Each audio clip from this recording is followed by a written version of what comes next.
This is David Kurtz for TPM Media. We're in Minneapolis at a luncheon sponsored by the Huffington Post talking about new media. And I'm joined by Matthew Cooper, formerly of Time and now of Portfolio.com, who has bridged the gap between the two in his career.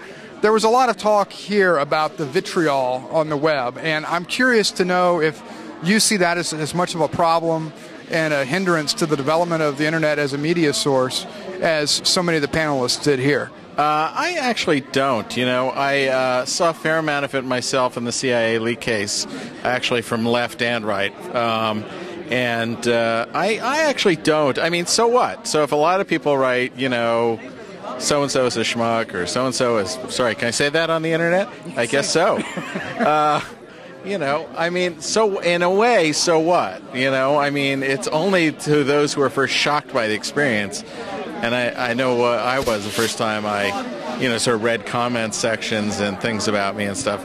But once you're over that shock, it's sort of, I don't know. I mean, so what's the obsession with it? Because it's something that you hear over and over again, and it was clearly a major topic of this panel. I think you have people who, for the first time in their lives, are getting written about on the internet in extensive ways, and it's just, you know, it is a blanching experience if you're the subject of a news story and you read just, you know, incredible vitriol, not just the news story, but the comments that follow. And, you know, I think for people that's an unsettling thing, but ultimately, I think you'll learn to grow a thicker skin. I really don't see it as such a horrible thing. I mean, that said, I wish it was, you know, I wish there wasn't that level of vitriol. I just think the world's kind of be a better place. But it's like shaking your fist at the rain. I mean, the vitriol is there, so you can either ignore it or be faced by it. How much of it do you think is just the character of the media itself, in the sense that the internet does just explode things, opens things up, and that creates a sense of dis-ease in people, a sense of being threatened, and the new media sort of at its core has that sort of rebellious sort of feel, and that's what makes people nervous, and the vitriol is sort of the symptom of that? I mean, does that sound like a reasonable take? I think there is something about the anonymity of comment sections on websites that does feed a certain sort of frenzy.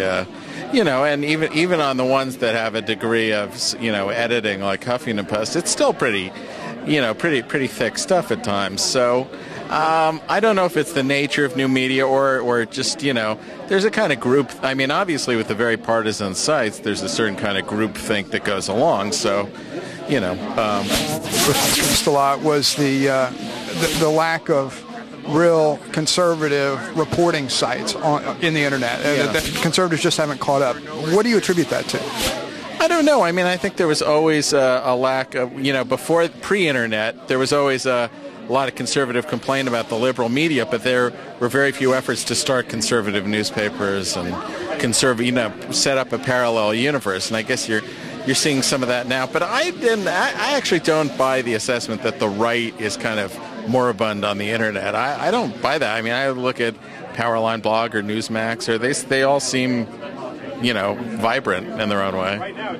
There was a lot of talk as well about the Obama campaign tapping in, and some disagreement about how well he had managed to use the internet for anything other than fundraising, basic marketing. What is your assessment of the role the internet's played in his campaign and getting him the nomination? Well, I think it's really been extraordinary, and it's not just the I mean, part of it is, you got to separate a couple of things. One is Obama's a rock star, so even if you had all the internet infrastructure backing up Chris Dodd, it wouldn't have been the same thing. I mean, Obama has a rock star quality, and then you can, you know, you take it from there and look at what caused it. Well, part of it is just him. He does have this quality. He's kind of the man for the moment on the left, but I do think they made investments in technology that made it much more about recruiting, organizing, than, you know, merely a conduit for campaign cash.